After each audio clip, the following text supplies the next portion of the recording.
ഒരുപക്ഷെ രാഹുൽ മാങ്കൂട്ടത്തിനെതിരായ ലൈംഗിക പീഡന പരാതികളാവും പാലക്കാട് മണ്ഡലത്തിൽ നടക്കാനിരിക്കുന്ന നിയമസഭാ തെരഞ്ഞെടുപ്പിൽ ഉയർന്നു കേൾക്കുക.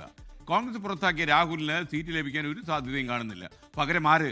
ഈ ചോദ്യത്തിന് കോൺഗ്രസ് തലപോയിക്കുകയാണിപ്പോൾ. മണ്ഡലം ഇത്തവണയെങ്കിലും കൈവശപ്പെടുത്താനുള്ള തന്ത്രങ്ങൾ ഒരുക്കാൻ BJP രംഗത്തുണ്ട്.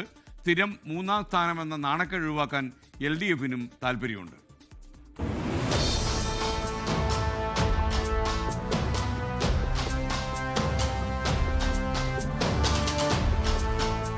ആകാശം മുട്ട പൊക്കത്തിലായിരുന്ന രാഹുൽ മാങ്കൂട്ടത്തിൽ തുടരെ പീഡനാരോപണങ്ങളിൽ താഴെ വീണതിനു ശേഷം നടക്കുന്ന ആദ്യ നിയമസഭാ തെരഞ്ഞെടുപ്പാണ്. രണ്ട് മുന്നണികളെയും മാറി മാറി പരീക്ഷിച്ചിരുന്ന പാലക്കാടൻ ചരിത്രമൊക്കെ പഴങ്കഥയായിട്ട് വർഷങ്ങളായി. 2009 മണ്ഡല പുനർനിർണയത്തിനു ശേഷം നടന്ന 3 തിരഞ്ഞെടുപ്പുകളിലും വിജയിച്ചത് കോൺഗ്രസിന്റെ ഷാഫി പറമ്പിൽ. 3ലും രണ്ടാമതെത്തിയത് BJP.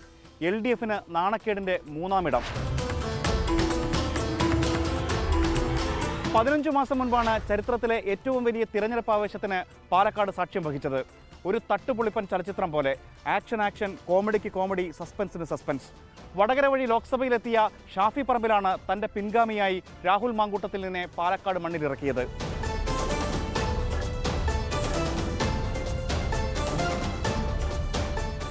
തൊട്ടുപിന്നാലെ യുവനേതാവ് P സരിൻ പിണങ്ങി ഇടതുപാളയത്തിലെത്തി സ്ഥാനാർത്ഥിയായി.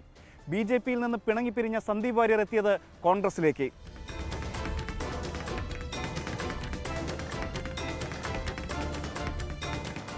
അതുകൊണ്ട് തീർന്നില്ല. ട്രോളി വിവാദം, ഇരട്ട വോട്ട് വിവാദം, സുപ്രഭാതം പത്രപരസ്യ വിവാദം എന്നിങ്ങനെ വിവാദങ്ങളുടെ പെരുമഴ. BJPക്ക് വേണ്ടി കളത്തിലിറങ്ങിയ C കൃഷ്ണകുമാറിനെതിരെ പാളയത്തിൽ പട.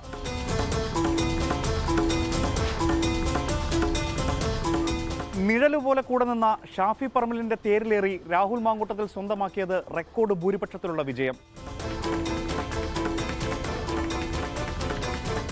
ലോക്സഭ തദ്ദേശ തെരഞ്ഞെടുപ്പുകളുടെ കണക്കുകളിലും UDFന് വ്യക്തമായ മുൻതൂക്കം. എന്നാൽ രാഹുൽ മാങ്കൂട്ടത്തിനെതിരായ കേസുകളും പരാതികളും തിരഞ്ഞെടുപ്പിനെ ഏതെങ്കിലും തരത്തിൽ ബാധിക്കുമോ എന്ന ആശങ്ക കോൺഗ്രസിനുണ്ട്.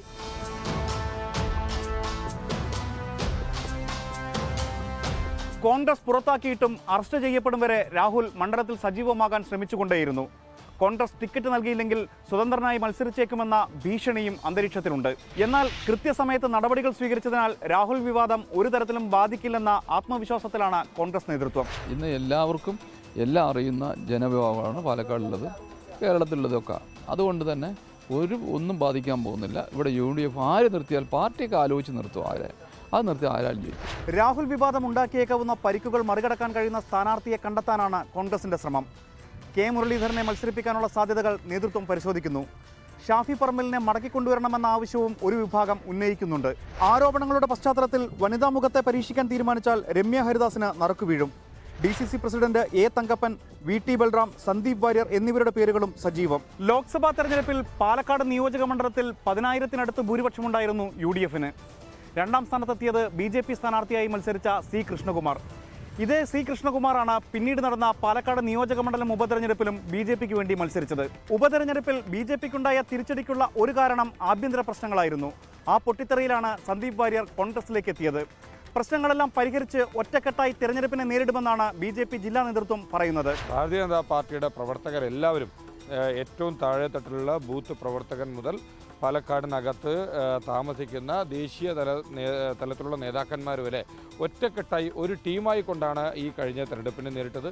വരാനിരിക്കുന്ന നിയമസഭാ തെരഞ്ഞെടുപ്പിലും അതേപോലെ ഒരു ടീമായി നിന്നുകൊണ്ട് ഭാരതീയ ജനതാ പാർട്ടിയെ വിജയിപ്പിക്കുന്നതിന് വേണ്ടി അവസാനത്തെ BJPയുടെ പ്രവർത്തകരും ശക്തമായി പ്രവർത്തിച്ചുകൊണ്ട് ഇത്തവണ നിയമസഭാ തെരഞ്ഞെടുപ്പ് കഴിയുന്ന സമയത്ത് പാലക്കാട് നിയമസഭാ മണ്ഡലത്തിലെ ഭാരതീയ ജനതാ പാർട്ടിക്ക് വിജയിക്കാൻ കഴിയുമെന്ന കാര്യത്തിൽ യാതൊരു സംശയവും. വരുന്ന തിരഞ്ഞെടുപ്പിൽ C കൃഷ്ണകുമാർ മലമ്പുഴയിലായിരിക്കും ജനവിധി തേടുക.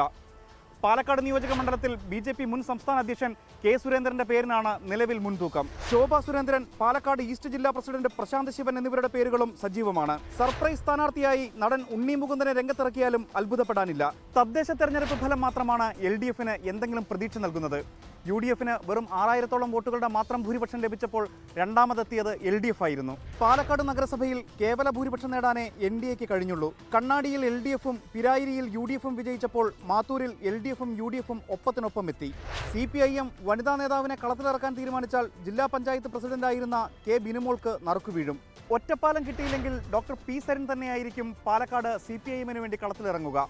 തദ്ദേശ കണക്കുകളിലും രാഹുൽ ഇഫക്റ്റിലുമാണ് LDFന്റെ പ്രതീക്ഷകൾ അത്രയും. സ്ട്രാറ്റജി LDFന്റെ രാഷ്ട്രീയ വികസന നയങ്ങൾ ജനങ്ങളോട് പറയും. ജനങ്ങൾ അതിൽ ബോധ്യപ്പെടും.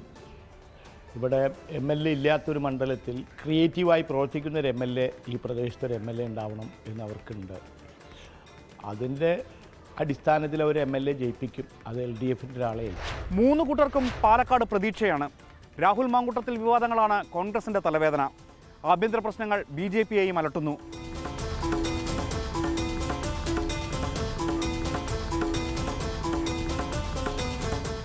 മൂന്നാം സ്ഥാനത്ത് ഹാട്രിക് തികച്ച LDFന് നാണക്കേട് ഒഴിവാക്കണം. 3 മുന്നണികളും പ്രതിരോധത്തിലാണെങ്കിലും വാശിക്ക് കുറവുണ്ടാകില്ല. ലോകത്തെവിടെയായാലും ഏത് സമയത്തും 24 വാർത്തകളും ഓഗ്മെന്റഡ് റിയാലിറ്റി പാക്കേജുകളും എക്സ്പ്ലെയിനറുകളും വിശദമായി കാണാൻ ഞങ്ങളുടെ YouTube ചാനൽ നിങ്ങൾക്ക് സബ്സ്ക്രൈബ് ചെയ്യാം.